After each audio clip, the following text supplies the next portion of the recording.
জাদুর টাকা গাছ। এক গ্রামে বাস করত করিম ও তার বউ কমলা। তাদের সংসারে যেন অভাব অনটনের শেষ নেই। শহরের রাস্তায় ঝালমুড়ি বিক্রি করে করিম। সারাদিন করিম তার ঠেলাগাড়িটি নিয়ে শহরের এক দিক থেকে আরেক দিক ঘুরে বেড়ায়। তাতেও তার বেচা কেনা তেমন হয় না বললেই চলে। তবুও টেনে টুনে করিম ও কমলা কোনো রকমে সংসার চালায়। এদিকে পাশের বাড়ির রমলা ভাবিও কমলাকে ধারের টাকাগুলো পরিশোধ করার জন্য বলে দেয়। প্রতিদিনের মতো আজও করিম খালি হাতেই বাড়ি ফিরে যায়। না, আজও কিছু বিক্রি হলো না গো বউ। এরকম হলে কিভাবে চলবে বলো তো? ঘরে একটা দানা পানিও নেই, তার উপরে আবার মাথার উপরে এত ঋণের বোঝা। রমলা ভাবি তো আজই এসেছিল তার ধারের টাকাগুলো পরিশোধ করে নিতে। কালকে যদি টাকাগুলো দিতে না পারি তাহলে ঠিক একটা দফা রফা করেই ছাড়বে। কিন্তু কি করব বলো, এদিকে দুটো চাল ডাল কেনার টাকাও নেই। এবার হতাশ হয়ে দুজনেই ঘুমোতে যায়। আর কমলা বলে ওঠে, জানো, আমি মাঝে মধ্যে ভাবি আমাদের যদি একটা টাকার গাছ থাকতো তাহলে কতই না ভালো হতো বলো। হা হা হা, এমন স্বপ্ন তো আমিও দেখি বউ। সত্যি সত্যি যদি এমন হতো তাহলে তো আর কোনো চিন্তাই থাকতো না।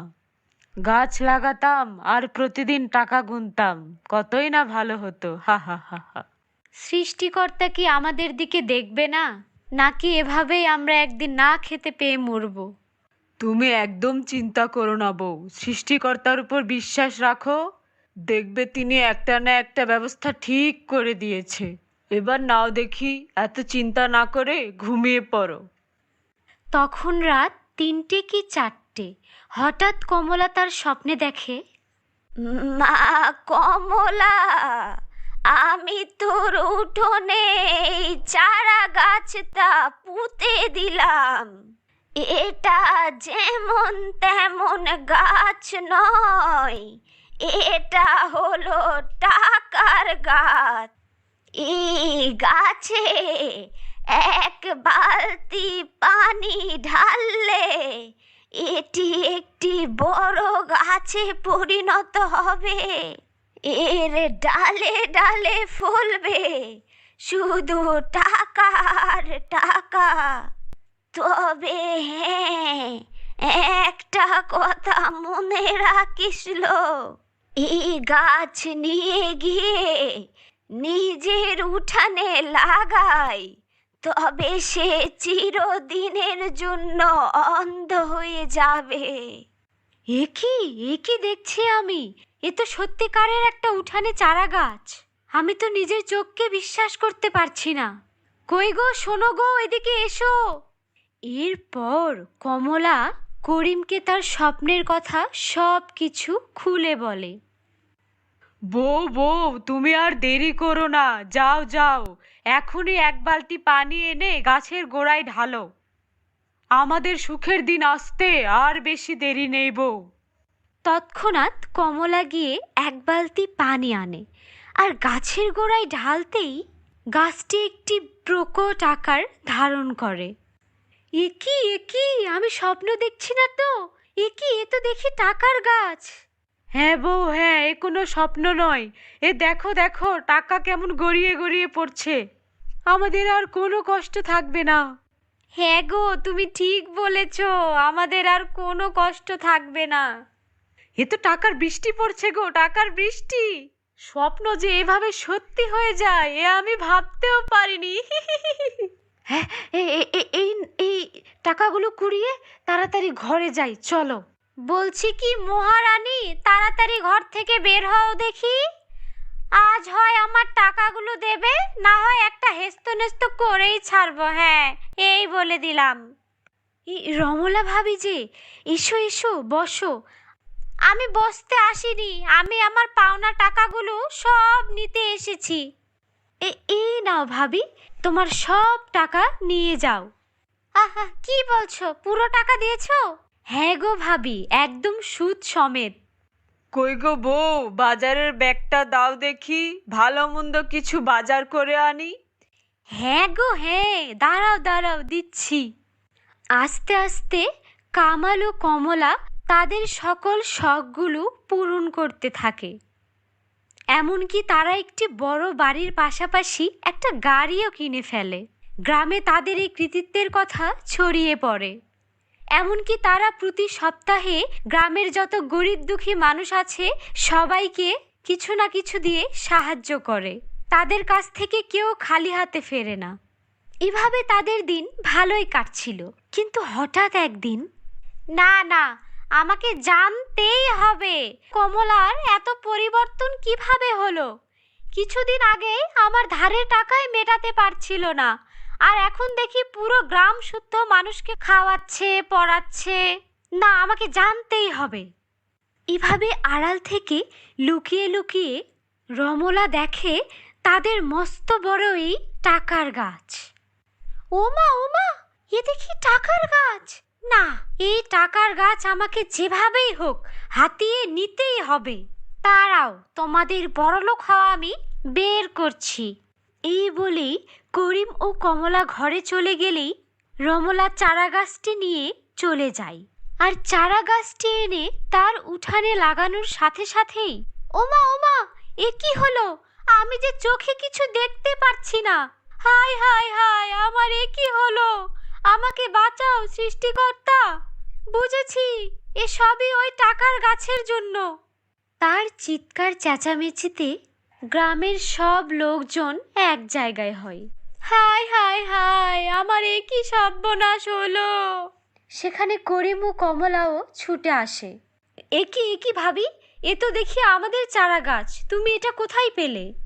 আর বলো না, আমি লোভের যন্ত্রণায় তোমাদের এই টাকার গাছটা চুরি করে এনেছিলাম, আর সৃষ্টিকর্তা আমাকে তার ফলস্বরূপ অন্ধ বানিয়ে দিয়েছে। আমাকে মাফ করে দাও, আমি আর কোনোদিন লোভ করব না। কিন্তু আমরা তোমাকে মাফ করে দিলেও এটা তোমার কর্মেরই ফল। তোমাকে সারা জীবন এই ফল ভোগ করতে হবে। আজ তুমি যদি লোভ না করতে, তাহলে অন্তত তুমি হয়তো এই পৃথিবীটা দেখতে পারতে। এরপর রমলার দিন কাটতে থাকে খুবই কষ্টের সাথে, আর করিম ও কমলার দিন কাটতে থাকে হাসি খুশিতে। দুই পরীর রূপকথা। অনেক দিন আগের কথা। সময়টা ছিল রূপকথার। ফুলপরী পরীলোকে দুইজন পরীবোন বসবাস করত। তাদের চুলগুলো ছিল সোনার এবং যেগুলি ছিল জাদুর চুল। তারা একসঙ্গে মিলেমিশে বসবাস করত। একদিন তারা বাগানে ঘোরাফেরা করছিল এবং বাগানের গাছে পানি দিচ্ছিল। হঠাৎ করে একটা বৃদ্ধা মহিলা কান্না করতে করতে তাদের কাছে আসে এবং বলে, আমাকে সাহায্য করো। আজকে আমার মেয়ের বিয়ে, আর ওর বিয়ের জন্য খরচ করার মতো আমার কাছে কোনো টাকা পয়সা নেই। আমি খুব আশা নিয়ে তোমাদের দুজনের কাছে এসেছি। তোমরা কি আমাকে সাহায্য করবে? মহিলাটির অসহায়ের মতো কান্না দেখে তাদের দু বোনের মন সহজেই গলে যায় এবং তারা দুজন সেই মহিলাকে সাহায্য করার জন্য রাজি হয়ে যায়। এরপরে তারা দুজনেই সেই মহিলার সঙ্গে মহিলার বাড়িতে পৌঁছে যায়। পরী বলে, তুমি চিন্তা করো না, বিয়ের জন্য যা যা লাগে আমি সবকিছু রেডি করে দিচ্ছি। এরপর সেই পরী নিজের জাদুর লাঠি ঘোরায় এবং সেই বাড়ির সামনে অনেক সুন্দর একটা বিয়ের আসর তৈরি করে দেয়। তুমি তোমার মেয়েকে বাইরে ডাকো, আমি আমার জাদু শক্তি দ্বারা ওকে বিয়ের সাজ করে দেব এবং অনেক গহনা দিব। আমার মেয়ে ঘরের ভিতরে আছে, তোমরা দুজন ঘরের ভিতরে গিয়ে আমার মেয়েকে অনেক সুন্দরভাবে রেডি করে দাও। এমনটা শোনার পর তারা দুই পরিবোন সেই ঘরের মধ্যে যায়। কিন্তু ঘরের মধ্যে যেতে না যেতেই হঠাৎ করে তাদের উপরে অনেক বড় একটা খাঁচা এসে পড়ে, আর সঙ্গে সঙ্গে তাদের শরীর একটা দড়ি দিয়ে বাঁধা পড়ে যায়। কিছুক্ষণ পর সেই মহিলা আসে আর চোখের পলকেই তার রূপ পরিবর্তন হয়ে যায়। সে খুব ভয়ঙ্কর একটা জাদুকর্ণীর রূপ নেয়। মনে আছে তোমাদের কয়েক মাস আগে মনে আছে তোমরা কয়েকদিন আগে আমার মেয়েকে আগুনে পুড়িয়ে মেরেছিলে? এর কারণে আমি তোমাদেরকে এখানে নিয়ে এসেছি। এখন তোমাদের দুজনকে মেরে আমি আমার মেয়ের মৃত্যুর প্রতিশোধ নেব। আচ্ছা, তুই চম্পা জাদুকর্ণীর মা, তাই তো? শুনে রাখ, তোর মেয়ে ছিল অনেক দুষ্টু। ও ছিল খুব নির্দয় একজন জাদুকর্ণী। জানি না কত মানুষকে মেরে ফেলেছে ওর বলি দিয়ে, আর ওকে আগুনে পুড়িয়ে আমরা অনেক ভালো কাজ করেছি, অনেক মানুষের উপকার করেছি। ভালোভাবে বলছি, ছেড়ে দে আমাদেরকে, নয়তো তোর পরিণতিও খারাপ হবে। তোর মেয়ের মতো তুইও আগুনে ঝলসে মরবি। তোদের যত ইচ্ছা তত শক্তি খাটিয়ে নে, কিন্তু কখনো এই খাঁচা থেকে বাইরে বের হতে পারবি না, বুঝলি? আমি কিছুক্ষণের জন্য জঙ্গলে যাচ্ছি। ওই জঙ্গলে বসবাসকারী যত জাদুকর্ণী আছে আমি সবাইকে ডেকে আনবো, আর আমরা সবাই মিলে তোদের দুজনকে কুচি কুচি করে খাবো। আর তোদের শরীরের যত মাংস আছে সব আগুনে পোড়াবো। এমনটা বলে হিমা জাদুকর্ণী সেখান থেকে চলে যায়। অন্যদিকে এক পরী আরেক পরীকে বলে, আমাদেরকে খুব তাড়াতাড়ি কিছু না কিছু একটা করতে হবে। যদি ওরা অনেকগুলো জাদুকর্ণী একসাথে চলে আসে তাহলে আমরা কিছুই করতে পারবো না। এরপর সেই দুই পরী সেই খাঁচা থেকে বেরোনোর অনেক চেষ্টা করে, কিন্তু দুর্ভাগ্যবশত তারা দুজনই ছিল জাদুর দড়ি দিয়ে বাঁধা, যার কারণে সেখানে তারা ব্যর্থ হয়।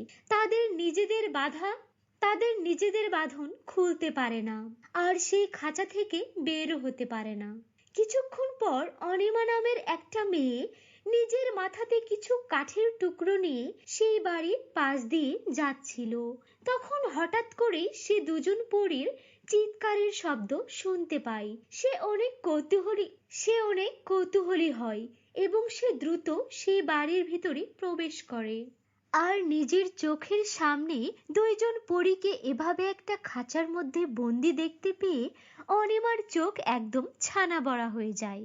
ও মেয়ে, শোনো, আমি একটি দুষ্ট জাদুকর্ণী আমাদেরকে এই খাঁচার মধ্যে বন্দি করে রেখেছে। জাদুকর্ণী আমাদেরকে মেরে আমাদেরকে বলি দিতে চাই। প্লিজ তুমি একটু দয়া করো, তুমি তাড়াতাড়ি আমাদেরকে এই খাঁচা থেকে বাইরে বের করে দাও। আর হ্যাঁ, আমাদের সোনার চুল রয়েছে, আর এটা কোনো সাধারণ চুল নয়, এটা জাদুর চুল। তুমি এক কাজ করো, আমাদের চুলগুলো কেটে নাও এবং এই চুলগুলো দিয়ে একটা বিনুনি তৈরি করো, আর সেই বিনুনি নিজের মাথার সঙ্গে লাগিয়ে নাও। তাহলে আমাদের সকল জাদু শক্তি তোমার শরীরে চলে যাবে।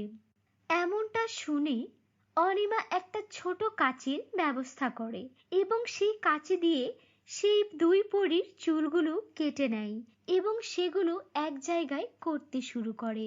এরপর অনিমা তাদের দুজনের চুলগুলো কেটে অনেক বড় একটা বিনুনি তৈরি করে। এরপর অনিমা সেই চুলগুলো নিজের চুলের সঙ্গে জোড়া লাগিয়ে নেয়। কিছুক্ষণের মধ্যেই অনিমার শরীরেও অনেক জাদুশক্তি চলে আসে। এখন আমি তোমাদের দুজনকে খুব সহজেই এই বন্দি দশা থেকে মুক্তি করে দেব। তোমরা ভেবো না পরী, ভয় পেও না। এমনটা বলার পর অনিমা সেই খাঁচাটিকে ভাঙার জন্য সামনে এগোয়, কিন্তু তখন হঠাৎ করেই সেই দুষ্ট জাদুকর্ণী তার সঙ্গে আরো 5টি জাদুকর্ণীকে সঙ্গে নিয়ে হাজির হয়ে যায়। আরে এটা কি? এই মেয়ে তো পরীদেরকে বাইরে বের করার চেষ্টা করছে। শোন মেয়ে, তুই এখানে এসে অনেক বড় ভুল করেছিস। এখন আমরা তো তোকে আর জীবিত ছাড়বো না।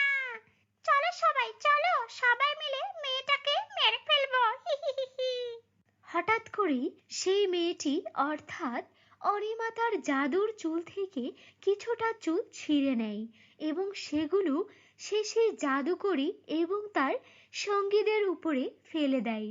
আর এর পরের মুহূর্তেই সেই জাদু চুলের শক্তিতে সে সকল জাদুকর্ণীদের আকৃতি অনেক ছোট হয়ে যায়। আরে, এ তো দেখছি এই মেয়েটা তো আমাদের থেকেও অনেক বড় জাদুকর্ণী। এক মুহূর্তে আমাদের শরীর এতটা ছোট করে দিল। আমাদেরকে দেখতে খুব বেটে লাগছে। হি হিমা, তুই আমাদেরকে এই বিপদের মুখে ফেলে দিলি। হ্যাঁ রে, তুই ঠিক বলেছিস। এই হিমার কথা মেনে নেওয়া আমাদের একদমই উচিত হয়নি। আরে চল চল, সবাই কি দেখছিস? এখান থেকে তাড়াতাড়ি পালিয়ে চল, নয়তো মেয়েটা আমাদেরকে জালে মেরে ফেলবে। কিন্তু ঠিক তখনই অনিমা সেই জাদুকর্ণী এবং তার সঙ্গীদেরকে ধরে নেয় আর তাদের হাত ধরে এক একটা হাত সেই বাড়ির বাইরে একটা গাছের সাথে বেঁধে তাদেরকে সেই গাছের সঙ্গে ঝুলিয়ে দেয়। এরপর অনিমা নিজের জাদু শক্তির দ্বারা সেখানে অনেক বড় একটা মশাল হাজির করে এবং সেই মশালের সাহায্য সে সেই সকল জাদুকর্ণীর গায়ে আগুন জ্বালিয়ে দেয়। আর দেখতে দেখতেই সকল জাদুকর্ণীরা পুড়ে একদম ছাই হয়ে যায়, তাদের অস্তিত্ব বলে আর কিছুই থাকে না। এরপর অনিমা সেই বন্দি দশা থেকে দুই পরীকে মুক্তি করে। তাদের কারণে, তোমার কারণে আমাদের দুই বোনের জীবন বেঁচেছে। এর কারণে এই জাদুর বিনুনিটা তুমি উপহার স্বরূপ আমাদের পক্ষ থেকে তোমার কাছে রেখে দাও, আর আমাদের মাথাতে আবার নতুন চুল গজিয়ে যাবে। এরপর তাড়াতাড়ি পরিবন আবারও পরিলোকে ফিরে যায়। অন্যদিকে জাদুর সেই বিনুনি পাওয়ার কারণে অনিমার জীবন পুরোপুরিভাবে পরিবর্তন হয়ে যায় এবং সে শুধু নিজের একার জন্য সেই জাদু শক্তির ব্যবহার করেনি, সে নিজের জন্য এবং সকল অসহায় মানুষের জন্য সেই জাদু শক্তির ব্যবহার করেছে। এরপর অনিমা বড়লোক হয়ে যায় এবং হাসি খুশিতে নিজের জীবন কাটায়। শতরূপা পরীর জাদুর সোনা ও রূপার লিপস্টিক। অনেক দিন আগের কথা। কোকিলপুর গ্রামে শতরূপা নামের ছোট্ট একটি মেয়ে বাস করত। শতরূপার বাবা একটি রোড অ্যাক্সিডেন্টে মারা যায়। এরপর থেকে শতরূপা ও তার মা তার মামা বাড়িতে বাস করত। শতরূপার মামার বাড়ির সবাই অনেক ভালো ছিল।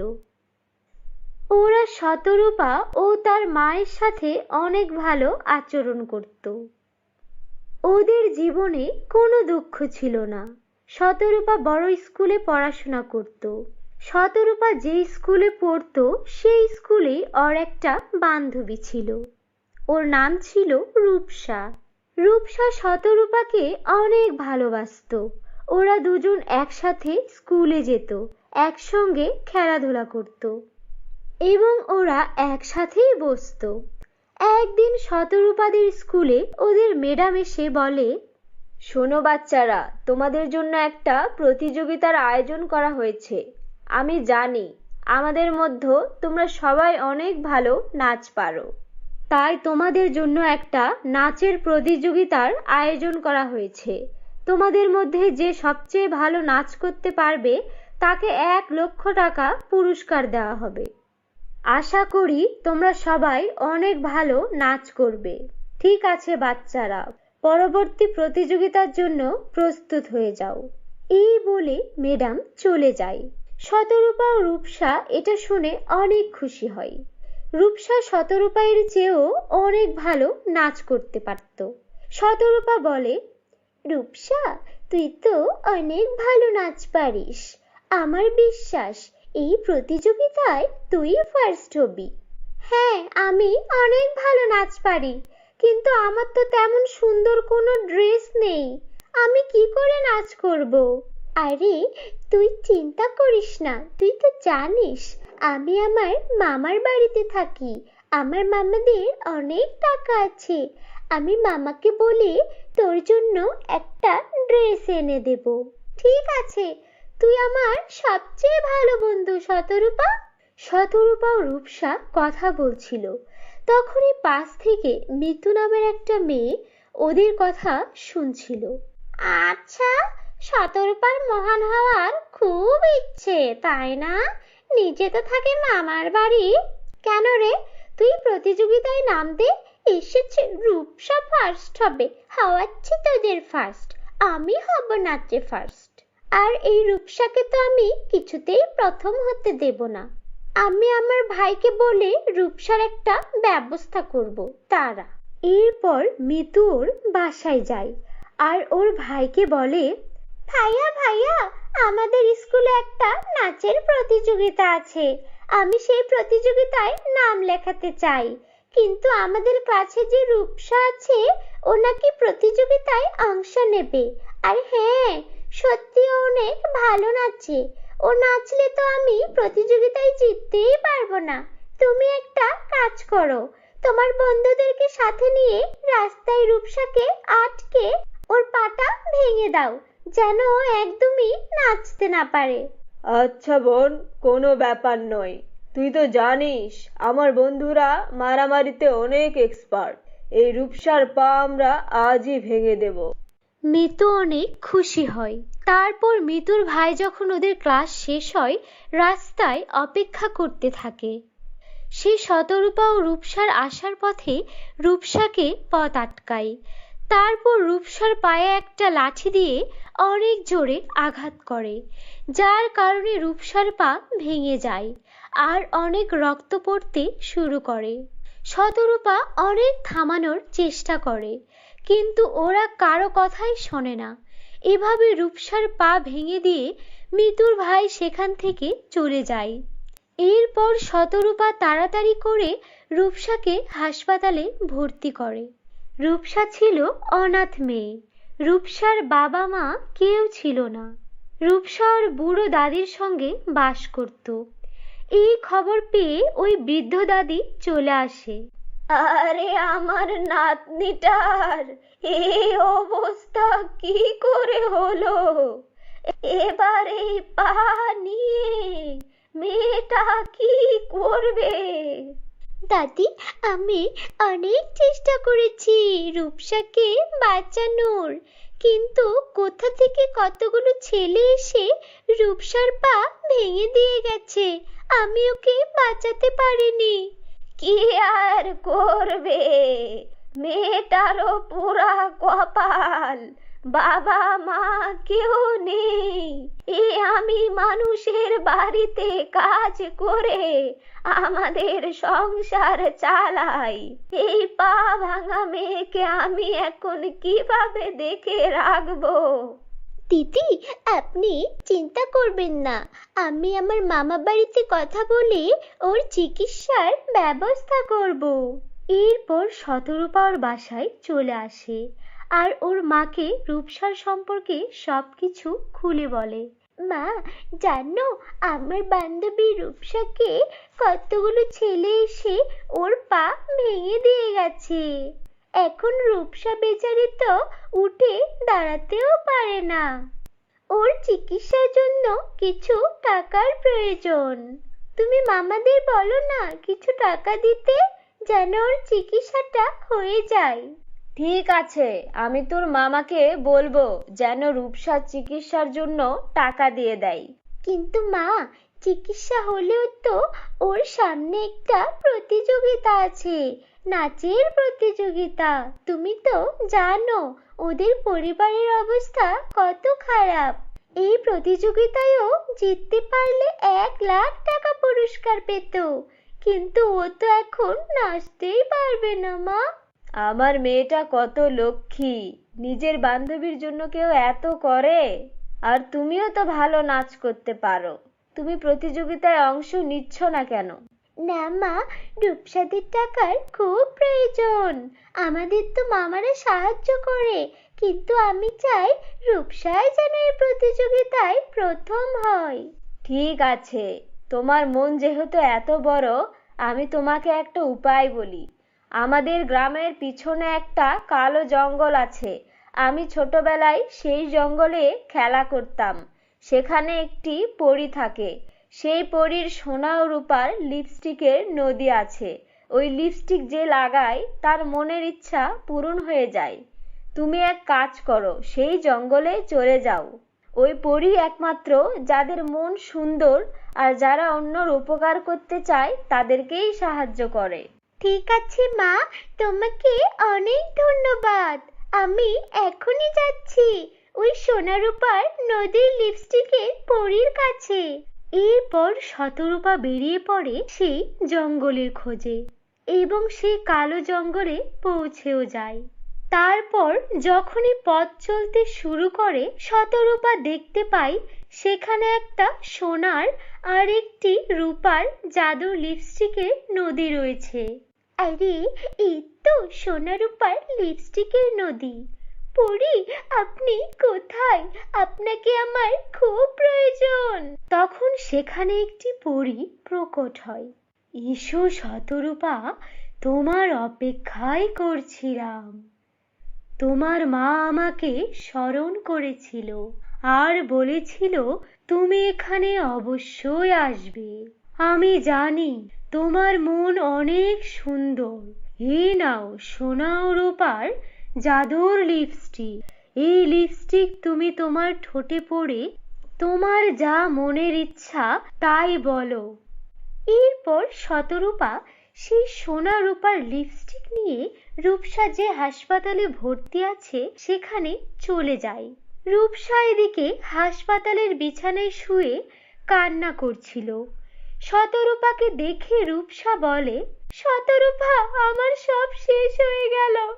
ভেবেছিলাম এই প্রতিযোগিতায় 1,00,000 টাকা পাবো, তাহলে আমার আর আমার দাদির জন্য জীবনটা একটু সহজ হতো, কিন্তু এখন তো কিছুই হবে না। কে বলেছে কিছু হবে না? দেখ আমি তোর জন্য কি এনেছি। শতরূপা সেই সোনা ও রূপার লিপস্টিকটা রূপসাকে দেখায়, আর যখনই ও সোনা ও রূপার লিপস্টিকটা ওর ঠোঁটে লাগায় তখনই রূপসা বলে, জাদুর সোনা রূপার লিপস্টিক, আমার বান্ধবী রূপার পাটা একদম ঠিক করে দাও। তো এতটুকু করতেই রূপার পা একদমই ঠিক হয়ে যায়। এরপর শতরূপা বলে, জাদুর সোনা রূপার লিপস্টিক, আমার বান্ধবীর জন্য একটা সুন্দর লেহেঙ্গা প্রকট করো। এটুকু বলতেই শতরূপার সামনে একটা সোনার লেহেঙ্গা প্রকট হয়। এসব দেখে রূপসা একদমই অবাক হয়ে যায়। তখন শতরূপা সব ঘটনা খুলে বলে। সব শুনে রূপসা শতরূপাকে অনেক ধন্যবাদ দেয়। পরবর্তী দিন নাচের প্রতিযোগিতায় সেখানে মিতু নাচ করতে আসে এবং সে নিজের মতো নাচ করে। কিন্তু যখন রূপসা এসে নাচের প্রতিযোগিতায় নাচ করতে থাকে, ওর নাচ দেখে সবাই মুগ্ধ হয়ে যায় আর বিচারক রূপসাকে নাচের প্রতিযোগিতায় প্রথম ঘোষণা করে। আর সেই প্রতিযোগিতায় জয়ী হওয়ার জন্য রূপসাকে 1,00,000 টাকা পুরস্কার দেয়। রূপসা শতরূপাকে আর সেই পরীকে মন থেকে ধন্যবাদ জানায়। রূপসা ও শতরূপা দুই বান্ধবী সারা জীবন মিলেমিশে জীবন কাটাতে থাকে। তো বন্ধুরা, কেমন লাগলো তোমাদের আজকের এই গল্পটি? কমেন্ট করে জানিয়ে দিও। ভালো লাগলে লাইক করে দিও। আর তোমরা যদি আমাদের চ্যানেলে নতুন হয়ে থাকো, আমাদের চ্যানেলটিকে সাবস্ক্রাইব করে বেল আইকন অন করে দিও। ধন্যবাদ।